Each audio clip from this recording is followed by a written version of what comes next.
moment for the day.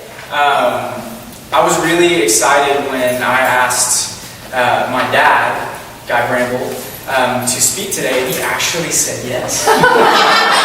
Like, this is a big deal. This is a really big deal.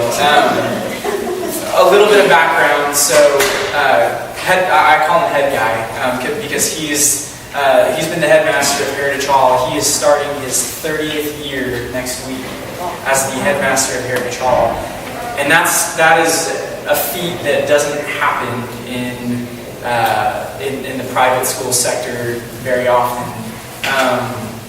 To put it in perspective, I think the average head lasts 4 to 5 years. So he has done that 6 times over. And he's been doing that at the same place for almost as long as I've been alive. So anyway, suffice it to say, he knows a lot about community, and he knows a lot about leadership.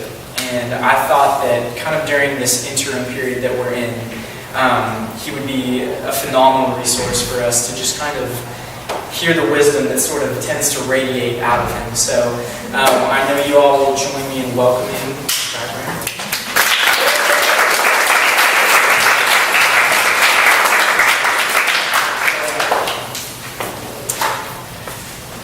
Good morning, everyone. This may help.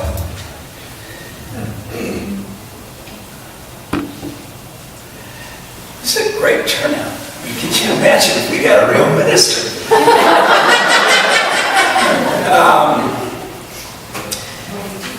I've always admired Michael for his ability to just stand well, sit up here.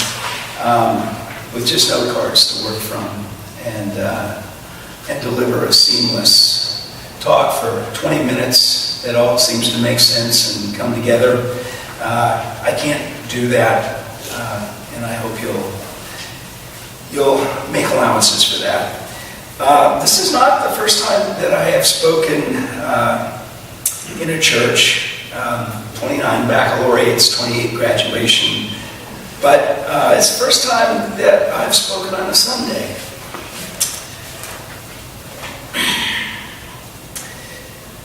Simplicity's core values, I think, are terrific, especially since they grew out of us, out of our vision of what a church ought to be about. The one that really has resonated with me as a lifelong non-church goer is that relationships precede doctrine. Relationships are a big deal. In any community, that community is going to thrive or not, depending on the commitment that people make to relationships.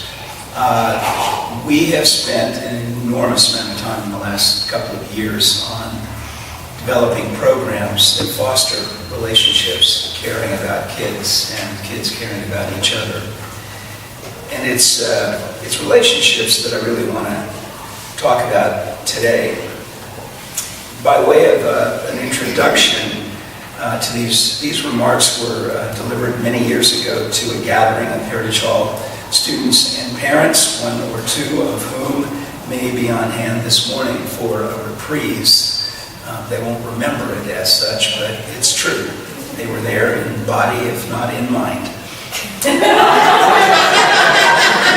A few facts that my original audience would have known, as a matter of course, may help to give some context to my remarks. So these things you'll want to know.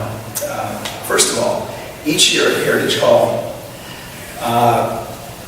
a group of seniors who are in the leadership program go to Colorado for a kind of an outdoor expedition from which they learn a lot, and I will speak to that a little bit in these remarks. Secondly, you need to know that the Reverend Robert Fulgham, who wrote a lot in the 80s and 90s, kind of a folk writer, is really one of my favorite authors, and so I quote him extensively in these remarks. And finally, late in the remarks, I make mention of 5 or 6 people who would have been well known to Heritage Hall students, who were popular and inspiring members of our faculty and staff. So that's about it. And now let's take these remarks out for a drive and see where they lead us. Ladies and gentlemen and members of the graduating class of 1996. Do we have any members of that class here? That's what I heard before.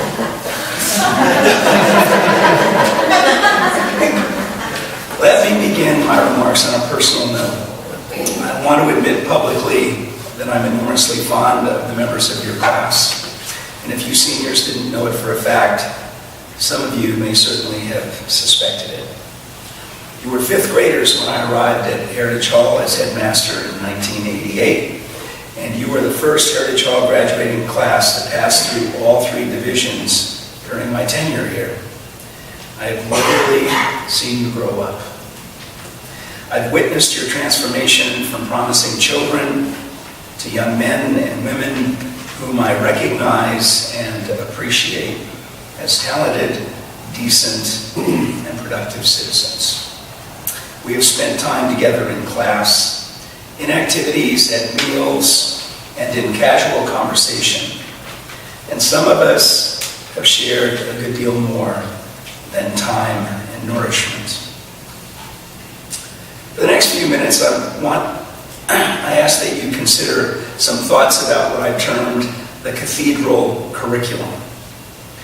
We say that Heritage Hall offers a college preparatory curriculum in the context of a life preparatory school. You know all about the college prep side of the equation. I'm sure that you've had quite enough of it to last you through the summer. But you've surely noticed over the years that we also press you to explore a great many activities which few, if any, colleges list among their admission requirements. These activities, whether organized or informal, are the heart of the cathedral curriculum, which of course is aimed less at your preparation for college than at your preparation for life. You went to the mountain one summer, some of you, to learn about the wilderness. And the wilderness taught you about life, about yourselves. You learned patience from the incessant and maddening roar of the wind. You learned persistence when the crest of each peak revealed yet another peak in the distance, false summit yielding to false summit. You learned courage by facing your fears and by daring to try what you feared most. You learned humility from the mountain and compassion from each other.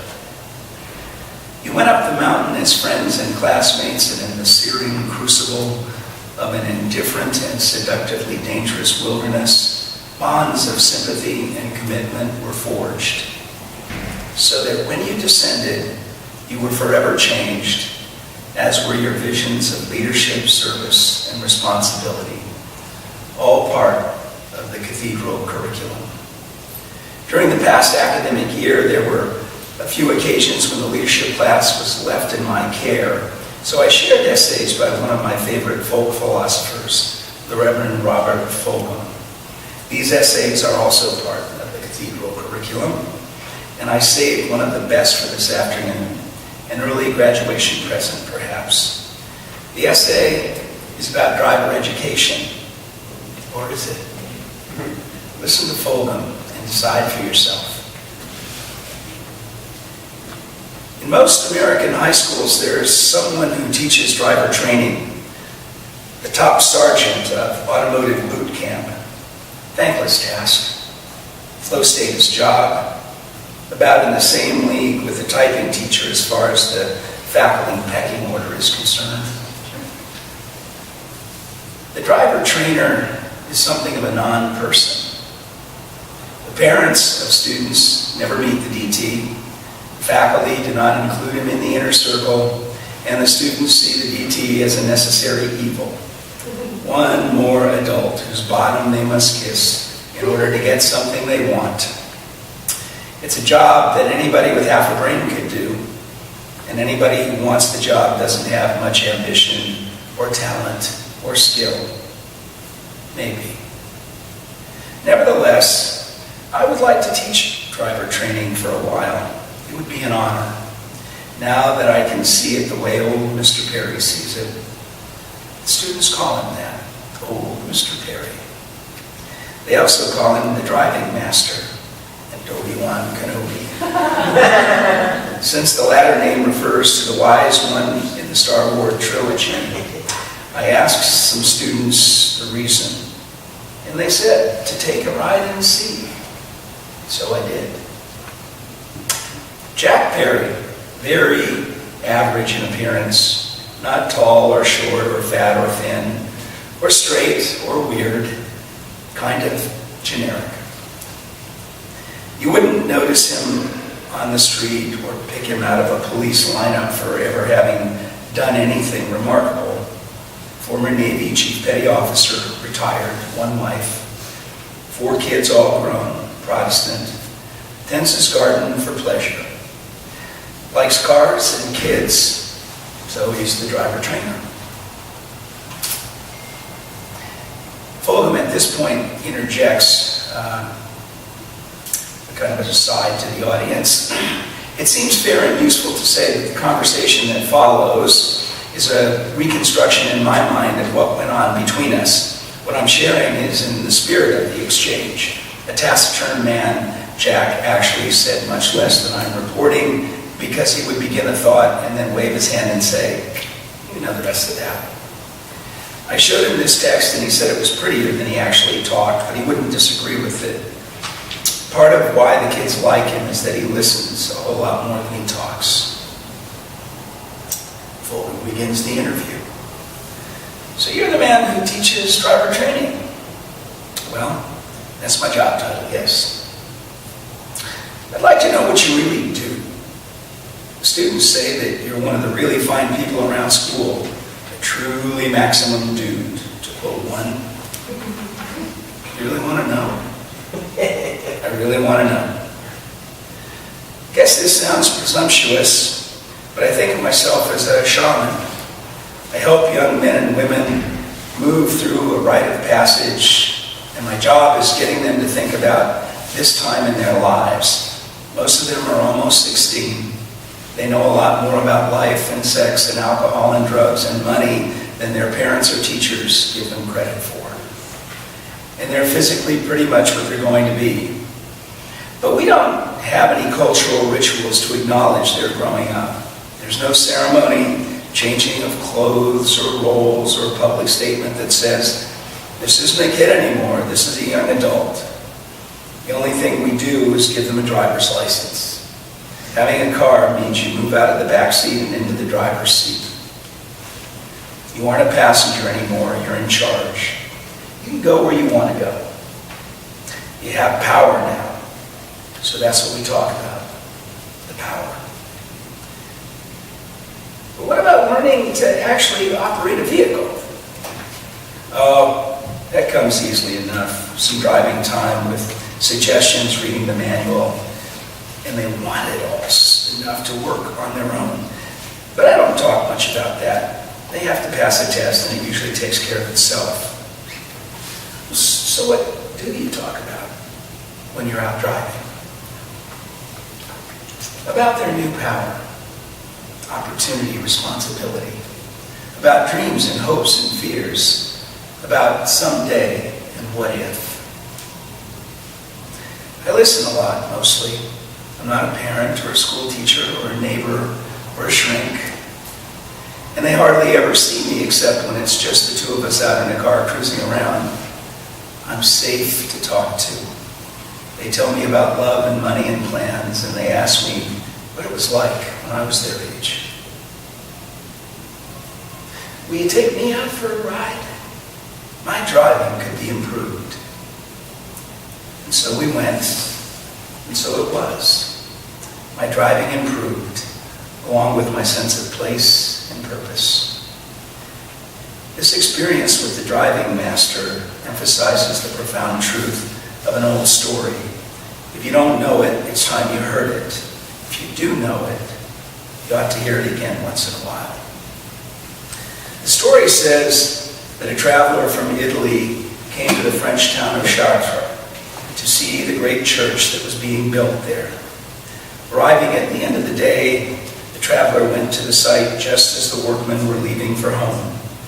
He asked one man, covered with dust, what he did there. The man replied that he was a stonemason. He spent his days carving rocks. Another man, when asked, said he was a glass blower who spent his days making slabs of colored glass. Still another workman replied that he was a blacksmith who pounded iron for a living. Wandering into the deepening gloom of the unfinished edifice, the traveler came upon an older woman armed with a broom, sweeping up the stone chips and wood shavings and glass shards from the day's work. "What are you doing?" the traveler asked. The woman paused, leaning on her broom, and looked up toward the high arches. She replied, "Me? I'm building a cathedral for the glory of Almighty God." I've often thought about the people of Chartres. They began something they knew they would never see completed. They built for something larger than themselves. They had a magnificent vision. For Jack Perry, it's the same. He will never see his students grow up, few teachers do. But from where he is and with what he has, he serves a vision of how the world ought to be. The old woman of Chartres was a spiritual ancestor of the man who teaches driver training, who is building a cathedral to the human enterprise in his own quiet way. From him, the kids learn to drive both a car and to drive a life with care. I appreciate Fulgham's essay because, to my way of thinking, it underscores the essential goals of teaching at the high school level. Compare old Jack Perry to Marvin Embry or John Powell or Cap. These are just a few of the many Heritage Hall people who have made it their business, their passion, to share a life perspective with you. Oh, they have an official agenda, all right, knowledge to impart and skills to hone, labs to supervise, and ball games to manage. But they also model responsible conduct and a generous heart. And haven't they taught you as much about life as they have about history, science, softball, debate, or mathematics? And wasn't that the point all along? Over the 27 years since my graduation from college, a few more than that now, I have held appointments at 5 independent schools. 4 times I've made the decision to leave one school and move to another, and I've learned a powerful truth from these emotional and unsettling transitions. You can withdraw all your money from the bank, pack all your furniture in a moving van, and head off on a new adventure, but you can't have the years back. No, nor the blood, toil, and tears you've invested in your students. When you leave a school that you care about, you leave a piece of yourself behind, a piece of your heart and mind and dreams. But if your work has been honest and true, that piece of self becomes an integral part of the foundation of a student or 2 or 3. So you lose a piece of yourself, but paradoxically, when you have faith that you're building a cathedral for the glory of Almighty God, it's a kind of subtraction that enlarges rather than diminishes. Like the old woman of Chartres, teachers at Heritage Hall are in the business of building cathedrals, student by student. And like the craftsmen of Chartres, we've labored deliberately, undeterred by the realization that we're unlikely to see our cathedrals completed. In this respect, our work is a consummate act of faith. We teachers believe that we can make a difference for you, in you. We believe that we can mold and direct your lives for the better. We've tried to provide the tools for each of you to live decently, hopefully, productively. We send you off to college and into the world confident that you've learned how to learned how to solve wide-ranging problems, learned how to work and play and love in healthy ways. We believe that you now have the capacity to be good citizens and neighbors, good workers and supervisors, good spouses and parents.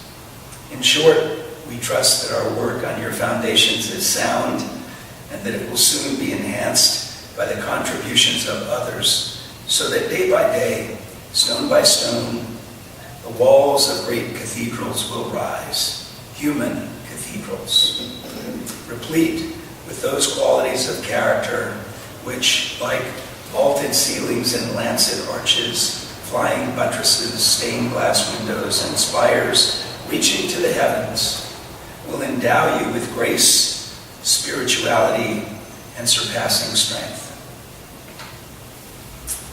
I hope that each of you will remember his senior year as a time rich in golden moments, long treasured precisely because of their transience. Building on this wish, I'll close now with a Robert Frost poem that's a particular favorite of my wife. Nature's first green is gold, her hardest hue to hold. Her early leaf's a flower, but only so an hour. Then leaf subsides to leaf, so Eden sank to grief. So dawn goes down to day, nothing gold can stay. Frost is right, this golden moment will pass, and you will leave, as will your teachers, and so will I. Nothing gold can stay. But what a time it was. Full of unyielding no's, resounding affirmations, uncertain maybes, full of hardship and triumph, struggle and achievement, joy and pain. Full of loving, I hope, and a little gold from time to time. And if you were lucky enough to be watching at just the right moment, even a shooting star. Not a bad curriculum, if you ask me, and not a bad profession, building cathedrals for the glory of Almighty God.